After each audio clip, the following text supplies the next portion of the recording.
Hi పిల్లలు, ఈరోజు మనము సమయము యొక్క గొప్పదనము తెలియజేసే కథను చెప్పుకుందాం. పూర్వకాలము కృష్ణయ్య అనే ఒక తండ్రి ఉండేవాడు. అతడి కొడుకు రాము ఎప్పుడు పనికొచ్చే పనులు చేయకుండా కాలము వ్యర్థముగా గడిపేసేవాడు. చదువుకునేవాడు కాదు, తండ్రికి సహాయపడేవాడు కాదు. తండ్రి కొడుకుని చూసి చాలా బాధపడేవాడు. సమయం యుద్ధము చేయుచున్నాడని బాధపడేవాడు. ఎంత చెప్పినా వినిపించుకునేవాడు కాదు కొడుకు ఏదో అవసరం వచ్చి తండ్రిని కొంత డబ్బులు కావాలి అని అడిగాడు. అప్పుడు తండ్రి, ఇస్తాను, కానీ నీకు మన ఇంటిలో ఉన్న ఈ వాచీ చూడు, ఈ వాచీని బజారునకు తీసుకుని వెళ్ళు, దీని విలువ ఎంతో ప్రజలను అడుగు అన్నాడు. సరేనని కొడుకు వాచీని బజారుకు తీసుకువెళ్ళి ప్రజలందరూ తలొక రేటు చెప్పారు. కొంతమంది 500 అన్నారు, కొంతమంది 300 అన్నారు, కొంతమంది 600 అన్నారు. సాయంత్రం కొడుకు వచ్చి ఈ విషయం తండ్రికి చెప్పాడు. సరేలే అన్నాడు తండ్రి.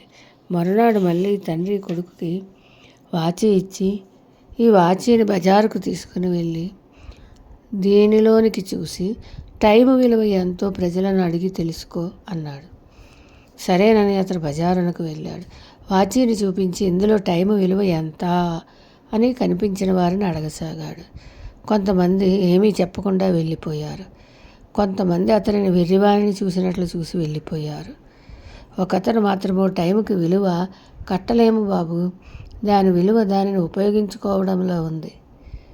టైంని, సమయాన్ని దేవుడు మనకు ఉచితముగా, అంటే ఫ్రీగానే ఇచ్చాడు.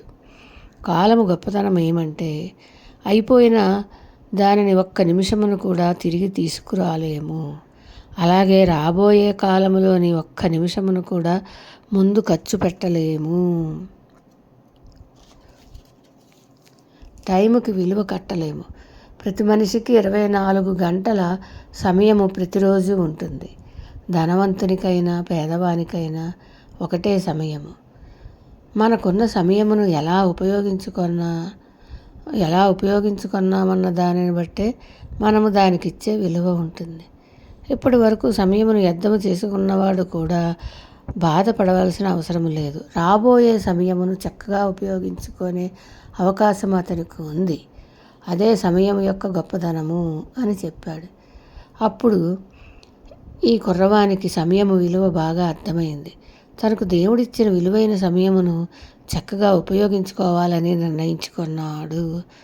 తన జీవితమునకు ఉపయోగపడే పనులు చేసుకుంటూ చక్కగా చదువుకుంటూ ఉన్నాడు. అటువంటి కొడుకును చూసి తండ్రి చాలా సంతోషించాడు. ఉంటాను మరి పిల్లలు.